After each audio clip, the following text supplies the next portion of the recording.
energy levels and extreme mood variation, from depression through to hypomania and mania. Does anyone on the staff responding here actually have bipolar disorder? Real. So, do any of y'all even have it? To where you are now? We often don't have people to look up to because there's such a stigma that few people are open about it. Fill the room with the juice. That's a lot of loot. That bit fire. Yeah, she kinda cute. Welcome back to the channel, my bipolar babies. So I know it's been a while since I've actually done like a mental health video.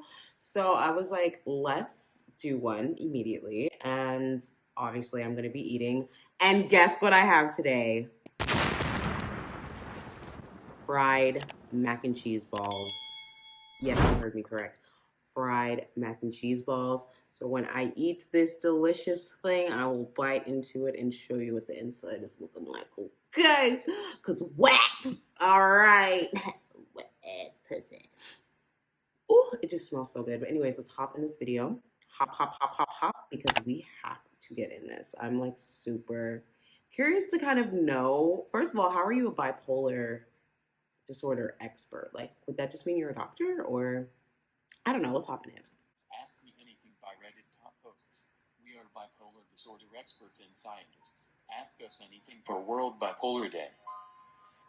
Hello Reddit. We are researchers, people living with bipolar disorder, psychiatrists and psychologists from research team Press.bd. This year on World Bipolar Day, March 30th, the COVID-19 pandemic is creating unique challenges for everyone, including those of us living with bipolar disorder. Who you telling? Being isolated and cut off from everyday routines can be challenging for anyone, but it presents unique issues for those living with a mental illness, where social support systems are an integral part of maintaining wellness. To provide mental health support and education during this difficult time, we have put together a large AMA team with diverse expertise to take your questions. Bipolar disorder is a mood disorder that can be associated with marked changes in activity and energy levels and extreme mood variation, from depression through to hypomania and mania. The condition can result in physical health problems and difficulties functioning in work, school, or relationships. But, critically, with optimal treatment, care, and empowerment, people with bipolar disorder can end to flourish and have good quality of life. Amen. Why are so many psychiatrists so bad at treating this? I've been bipolar for about 35 years, and it seems like the standard treatment regimen is, well, gee, let's try this drug and see what it does for you. Okay, doc, what can I expect? Facts. Shrug, it's different for everybody. Literally. Call me back if you experience thirst, or you're not thirsty. Let me know if you get hungry, or you're never hungry. Also, side effects might include manic episodes or bouts of depression. That'll be $150 for our session. Right. Are the drugs just that poorly understood? And, if so, why the hell should we ever trust them, since those of us with the problem seem to be a running laboratory? Edit. Thanks for the gold, kind stranger. Edit 2. I also want to point out that this is one large reason no one particularly trusts you guys in the mental health profession. The implication of an AMA is that you actually answer some of the tough questions, not ignore them. Why ever would someone trust any of you to give us brain-altering chemicals if you don't answer questions about them? Trisha here. I am a psychiatrist working at a specialized center for mood disorders. In this center, I am Trisha Paytas, is that you? Individuals with bipolar disorder who have been struggling for a long time to find the right treatment. With this experience, let me start off by saying that I 100% understand the frustration at the seemingly arbitrary nature of prescribing treatments for bipolar disorder. There are many reasons why it can be difficult to find the right medication for an individual. One reason that I will focus on in this response is the current lack of personalized medicine in psychiatry. We have many medications that have been studied for the treatment of bipolar disorder, and many that have shown efficacy. The problem is that these studies demonstrate efficacy by showing that a group of people who received the medication overall did better than a group of people who received placebo. These types of studies are essential to establish that a medication provides some benefit in treating symptoms. Unfortunately, these types of studies can't tell us which particular individuals would benefit from this particular medication. Right. I can estimate that, based on the studies, if I give medication X to 10 people, 6 people would benefit and 1 might experience side effects. However, I can't estimate with any degree of certainty whether the individual sitting in front of me will be one of those 6 who might benefit, or Right. the one who will experience Which is side why you gotta effects. have some money. There are a number of If you ongoing really studies want to looking get at it, genetic and just symptom profiles, you and gotta how really this have might some help money us and with some good health individual insurance. prediction of response and side effects. Unfortunately, though, we still have a ways to go in this area of research. We currently have treatment guidelines, like those from I'm gonna Canada, die so early. that rank medications based on the efficacy they show in these types of group studies, the quality and quantity of studies that back them up, and the overall side effect burden. Taking a thorough clinical history, But I'm gonna getting a die detailed eating. medication history, Okay. and combining that with recommendations from treatment guidelines is currently the best approach we have in deciding on treatment options. Sometimes using this approach we can fairly quickly find the best fit for the person, but unfortunately sometimes it is a much longer process. It's impossible. Has any link been established or observed between mood disorders and gut flora? Have any studies been undertaken? I'm telling you, your Stephen gut. Barnes here. There is an emerging literature on the role of the gut So microbiome much in information psychiatric in there. disorders. There are known differences in the constituents of the gut microbiome in individuals with bipolar disorder, but it is currently unclear which differences matter and whether the addition of a specific microbe might alter the course of bipolar disorder. There are a handful of good review articles on the topic, though they are all pretty technical. If you feel comfortable with the technical language, here is a good recent one. Jorbrink-Sago, E. and Andreessen, A. 2020. The Gut Microbiota and Mental Health in Adults. Them Current scholarly opinion, journals be so Neurobiology, deep. 62. I be 100 like, to 114. how somebody write all this? Does anyone on the staff responding here actually have bipolar disorder? Ha! And Real. if so, how has Do it any of y'all influenced even your have path it? to where you are now? We often don't have people to look up to because there's such a stigma that few people are open about it. I plan to be a physician, and it's tough for a lot of us in higher level education. Of course, it's hard for all of us, I'm just speaking from my own experience, to handle so many things including coursework, clinical duties, exams, medical appointments, medication adjustments, sleep cycle disturbances, etc. Mark Vonnegut is the only openly bipolar physician that I've come across.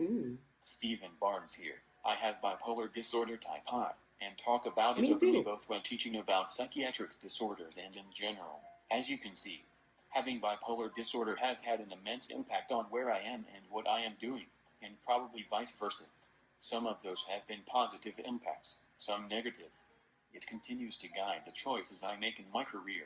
For example, I am less tolerant of stressors than many around me, so I tend to avoid higher stress activities. Wow. This might be a That's slightly silly interesting one. because, like, I've been on I feel lithium that for way 14 too. I feel like years, when I think and about from the every day I job started, I've I had, haven't had one single insect or flea bite. I have to make sure I that, was like, irresistible to them. it's Is this something a I like. recognized side If it's not, benefit then I to won't lithium? continue. Stephen Barnes here. I just Not a won't. silly question at all.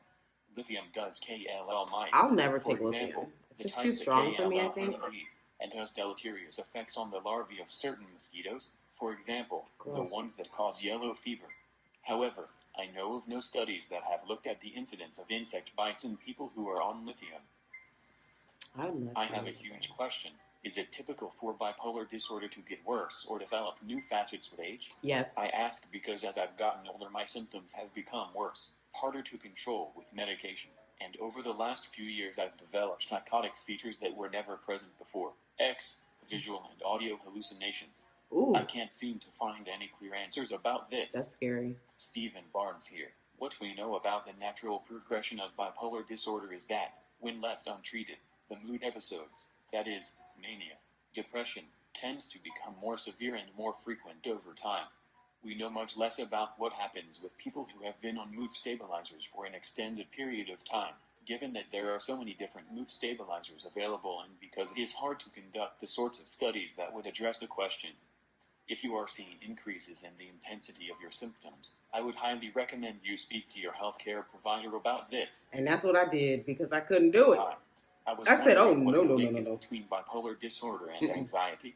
I have bipolar too, but sometimes I feel like my anxiety is worse than the mood changes, although I might not say that if I were depressed right now. Facts. Dr. Rob, the single most common mood state in someone with bipolar disorder is anxiety. It is typically present when you're depressed, when you're hypomanic, And when your mood is level, it is the Yeah, constant it's there all the unwanted time. companion. So, you're not alone. It is treatable. I would definitely bring this to the attention of your psychiatrist and your therapist, if you have one, since there are medication strategies, cognitive They don't really strategies, care, though. and behavioral strategies At that least are mine helpful didn't. and evidence-based. He was like, How do you detect bipolar in young children such as a 7-year-old? Dr. Rob, That's a good although question. bipolar disorder can be diagnosed in young children, it is actually quite rare. Typical onset is during adolescence. However, there can be bipolar mimics in young kids, such as ADHD, and if there's a behavioral concern, it is certainly worth bringing to the attention of a physician. Emma here. The See? research we have suggests Gotta that have parents bipolar that even disorder is care. rare in children, more common in adolescents, and yet more common in adults. It is substantially less common than other disorders which have similar features, like ADHD, unipolar depression, or conduct problems. Non-specific symptoms like irritability can be a warning flag for distress in a child, but unfortunately See? they are not very helpful at uncovering what is causing the change in behavior. A review with a healthcare provider is needed to carefully consider all possibilities, and will involve carefully examining a young person's current circumstances and family history, using a combination of a structured clinical interview and screening measures supported by research. What I would give to have lit parents, I swear. What I would give. If y'all have parents out there that be making sure that y'all are good, ready to go. Oops, you're irritable. Oop, you're this, you're that. We need to take you here. Da da da da da da. Like, if only I could have been a completely different adult, you know, if someone cared to look that deeply at that age. What an interesting little video. I was not expecting some of those questions. Like, they were actually pretty insightful. Pretty insightful.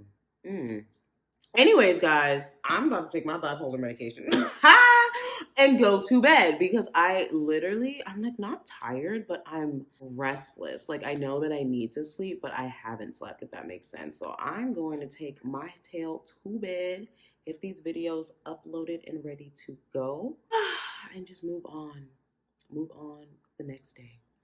Because look, before I leave this video, I just have to say, Young Living, Jacqueline Hill, if you are even a supporter of Young Living, we need to have a conversation. I should have made this video, but you know, I was trying to spare feelings. We're done with that over here. Anyways, that will be coming tomorrow. I'll see y'all in the next one. Bye. Bye. I have done in my life, and that's that. Oh my God, the video's done. No. Thank God. Upload that puppy immediately. So angry.